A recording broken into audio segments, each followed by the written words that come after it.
Hello friends, welcome to my YouTube channel Profound Learners 9 Academy. In this video, I am going to cover Piaget's cognitive development theory and ये theory BEd के exam perspective से बहुत important theory है। Teaching perspective से भी ये एक महत्वपूर्ण थ्योरी है जो हर टीचर या एक प्रोस्पेक्टिव टीचर को जरूर पता होनी चाहिए। बिकॉज जब आप टीचिंग लाइन में जाएंगे तो आप कहीं ना कहीं अपने एनवायरनमेंट में बच्चों के अंदर ये सब चीजें जरूर देखेंगे, चाहे आप कौन सी भी क्लास को पढ़ाते हो। चलिए फिर शुरू करते हैं पियाजेस कॉग्निटिव डेवलपमेंट थ्योरी। ये एक थ्योरी है जो मैं आपको ब्रीफ में समझाऊंगी ताकि आपको एग्जाम में लर्न करने के लिए आपको पता हो कि आपको पॉइंट्स क्या क्या लिखने हैं। और डिटेल्ड वीडियोस आप मेरे और वीडियोस रेफर कर सकते हैं पियाजेस कॉग्निटिव डेवलपमेंट थ्योरी के। बट इस वीडियो में मैं आपको ब्रीफिंग दूंगी कि आपको एग्जाम में किस तरीके से अपने पॉइंट्स याद रखने हैं। चलिए देखते हैं। सबसे पहले आपको इस पियाजेस कॉग्निटिव डेवलपमेंट थ्योरी को 3 पार्ट्स में बांटना है, जिसमें हम पियाजे के बारे में बात करेंगे, जो एक स्विस साइकोलॉजिस्ट थे जिन्होंने वैल्यूएबल इंसाइट दी थी कॉग्निटिव डेवलपमेंट की। और इनकी जो रिसर्च थी बच्चों के ऊपर, कॉग्निटिव मतलब कि जो उनका दिमागी विकास कैसे होता है बच्चों का जन्म से लेकर टिल द टाइम वो एडल्ट बनते हैं तब तक की। तो उन्होंने पियाजे ने ये बोला था कि children don't think like adults. उनकी सोच जो होती है वो मैच्योर नहीं होती है। वो अपने दिमाग के हिसाब से बातें करते हैं, सोचते हैं, अपना एनवायरनमेंट क्रिएट करते हैं। और हमें बच्चों के ऊपर कभी भी कोई प्रेशर नहीं देना चाहिए, बिकॉज उनकी उम्र उस चीज के लिए, उस प्रेशर को झेलने के लिए नहीं बनी है। सो आप देखेंगे कि स्कूल्स में भी अब एडमिशन जब आते हैं स्कूल, तो जो मिनिमम एज है क्लास 1 के लिए, क्लास अब मेजोरिटी स्कूल्स यही प्रेफर करते हैं कि बच्चा एज 6 तक हो, 6 इयर्स तक हो, तभी हम क्लास 1 में एडमिशन दें। बट हम लोगों के टाइम पे, जब हम पुराने, आज से 20 साल पुरानी बात करें, 20-30 साल पुरानी, तो एज 5 इयर्स के जो बच्चे होते थे तब क्लास 1 में बच्चे एडमिशन ले लेते थे। तो पियाजे ने यही कहा है कि बच्चों की सोच धीरे धीरे डेवलप होती है, और ये कॉग्निटिव डेवलपमेंट जो होती है बच्चों की till the time they and their adolescent age, तब तक कॉग्निटिव डेवलपमेंट होती है। उसके आगे भी होती रहती है, बट ये उन्होंने मेन 4 स्टेजेस में बांटा है। देखते हैं आगे कि पियाजे का पार्ट हमने कवर करा है। दूसरा हम करेंगे कवर कॉग्निटिव को। कॉग्निटिव का मतलब होता है दिमागी intelligence, that is to know कि हम क्या क्या चीजें आसपास देखते हैं, उनको कैसे समझते हैं, हमारे सोच में समझने की और चीजों को याद करने की, उनका कारण देने की, एब्स्ट्रैक्ट थिंकिंग को। तो ये सब चीजें हम जो है सीखते हैं। तो कॉग्निशन मतलब होता है दिमागी विकास या मेंटल प्रोसेस। सो अब हम इसमें बोलेंगे मेंटल प्रोसेस इंपॉर्टेंट पॉइंट है। सेकंड पॉइंट है intelligence, and third point is ability to learn, think, reason और एब्स्ट्रैक्ट।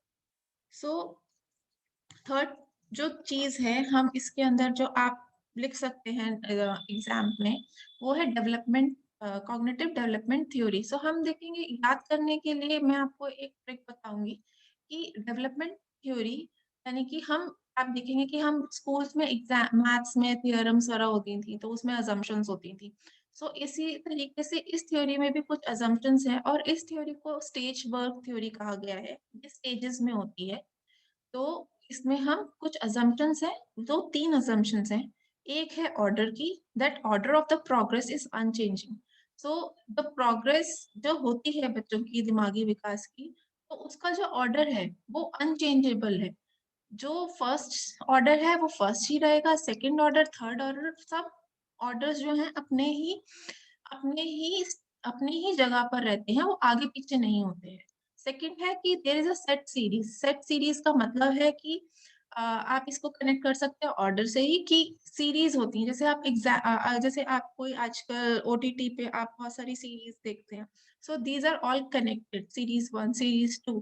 सो कोई भी ऐसा चीज नहीं है, कोई भी ऐसा स्टेज नहीं है जो एक दूसरे से डिस्कनेक्टेड हो।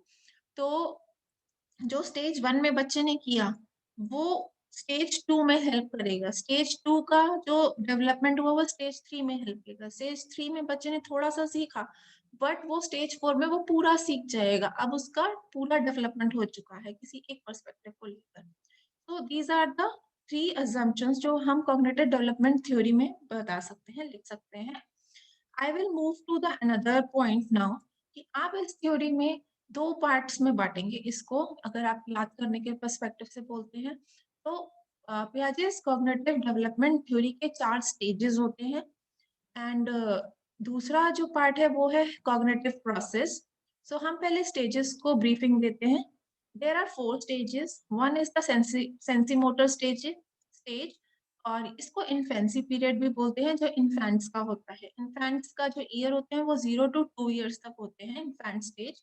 और इसका मेन गोल जो होता है वो है object permanence, this is the main point in this stage. and there are 6 stages in between the sensomotor stage। वो आप मेरे अगले वीडियो में जरूर देखें, वो आपको और इलेबोरेट करेगा कि इस स्टेज में बच्चे करते क्या हैं।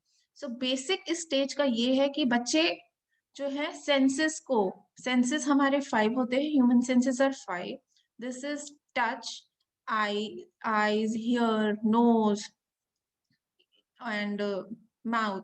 सो जो वो 5 सेंसेस को इंसान समझता है, सोचने समझने की शक्ति होती है, डेवलप होती है, तो बच्चे उसी सेंसेस से ही अपना वर्ल्ड जो है, एनवायरनमेंट जो है वो बनाते हैं।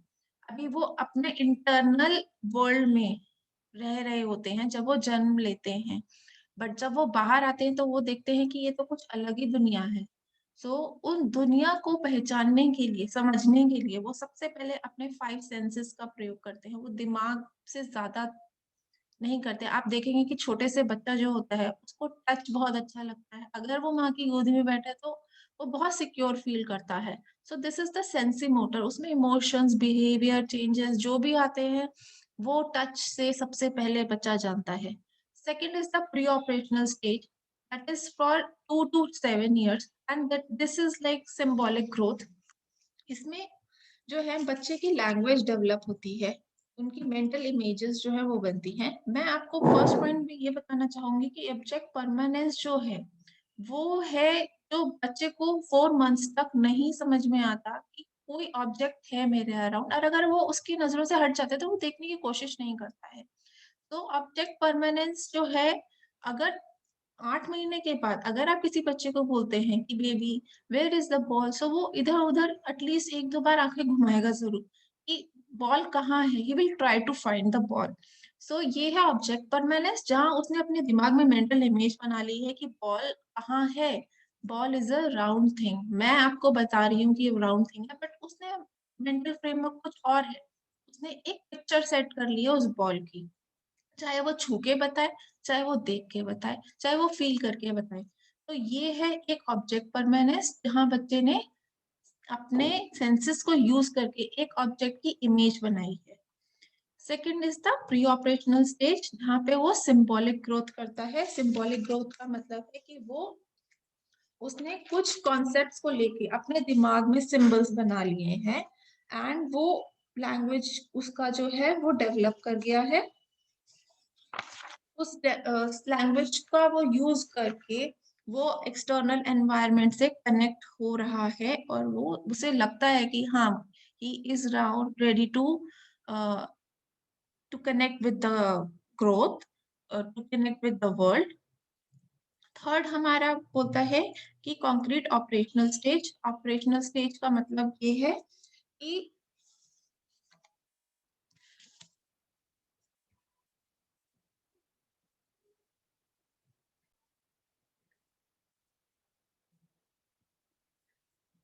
कॉन्क्रीट ऑपरेशनल स्टेज का मतलब है कि बच्चे लॉजिकल थिंकिंग जो है उनकी स्टार्ट हो गई है, वो कभी कभी लॉजिकल एक्सप्लेनेशंस दे सकते हैं, वो रैशनल थिंकिंग भी उनकी स्टार्ट हो गई है कि कुछ प्रॉब्लम्स, मान लीजिए कि बच्चों के बीच में लड़ाई हो गई है और वो सही बात को लेकर वो एक्सप्लेनेशन दे सकते हैं कि किसी ने मुझे धक्का मारा था, इसीलिए मैंने उसको धक्का मारा, या मैंने किसी आंटी को बताया कि वो मुझे धक्का मार रहा है, उसे धक्का नहीं देना चाहिए।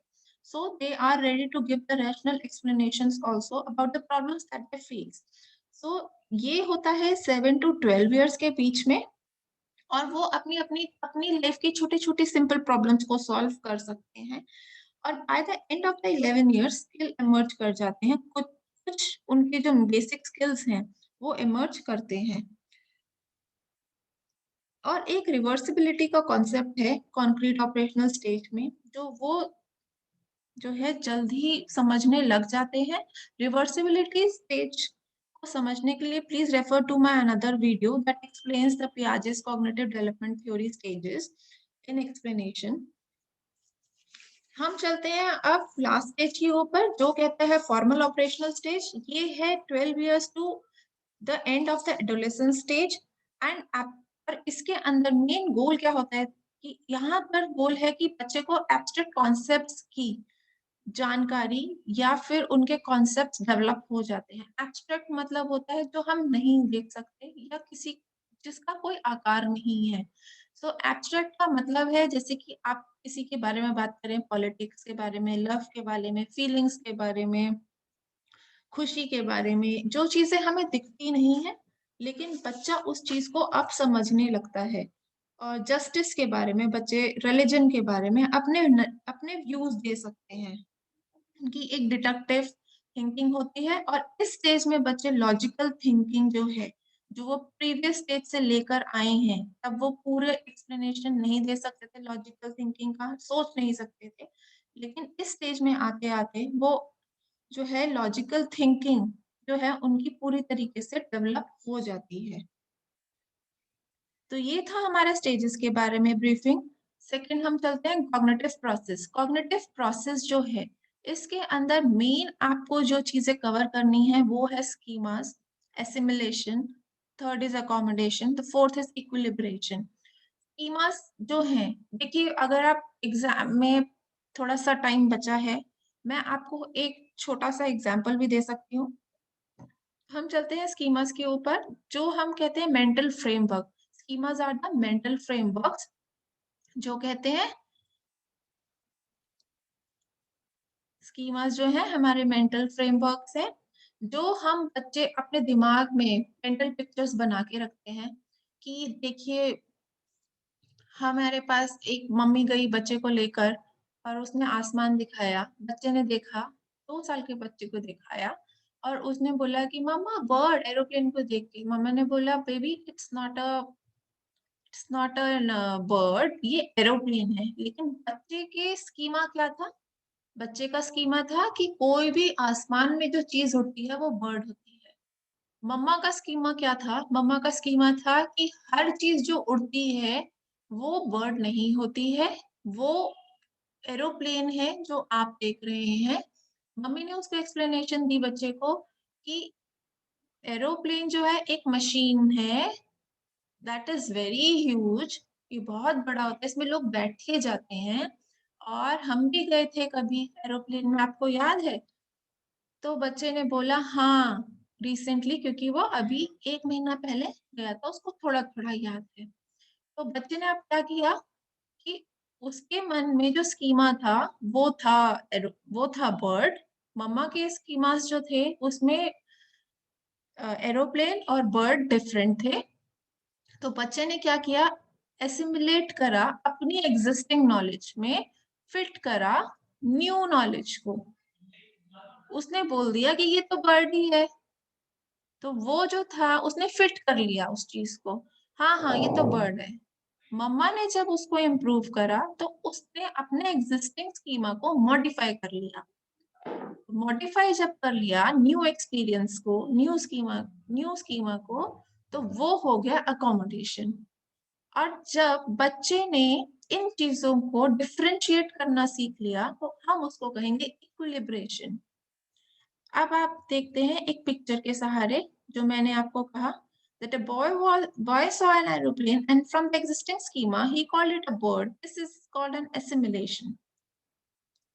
But mother told that this aeroplane is not a bird. People travel in it, and we also sat in the aeroplane some time back. And hope you remember it. The boy said, "Yes, I do remember this." So, with the help of the new schema, now the boy came to know the difference of a bird and an aeroplane, and now he can correctly recognize it. That this is an aeroplane, this is a bird. This is the bird, this is the aeroplane, and now he can differentiate between the two. तो ये था हमारा video जो आपको I think help करेगा काफी कुछ याद करने के लिए as a pointers and with the explanation of the basic things कि पियाजेस कॉग्निटिव थ्योरी में हम क्या क्या कर सकते हैं कवर और हमें क्या क्या लिखना है और ये चीजें आपको हमेशा हेल्प करेंगी क्योंकि हम ना चाहे हम बच्चों से जरूर डील करते हैं अपनी लाइफ में, चाहे वो हमारे घर के ही बच्चे क्यों ना हो, चाहे वो हमारे रिश्तेदारों के बच्चे हो, चाहे हमारे सराउंडिंग्स में हो, चाहे हमारे स्कूल में हो, चाहे वो हमारे ट्यूशंस में हो या कहीं पे भी हो। और हम भी उन चीजों से गुजरे हैं। बेस्ट वे इज कि आपके घर के कोई बच्चे हैं उनको देखिए, ऑब्जर्व कीजिए कि हाँ आप उनसे कनेक्ट करेंगे तो आपको जल्दी याद होगा। आप बचपन में क्या करते थे आपको उससे भी जरूर याद रहेगा। So please do like, share and subscribe to my channel, and please I welcome your comments and thank you for watching this video.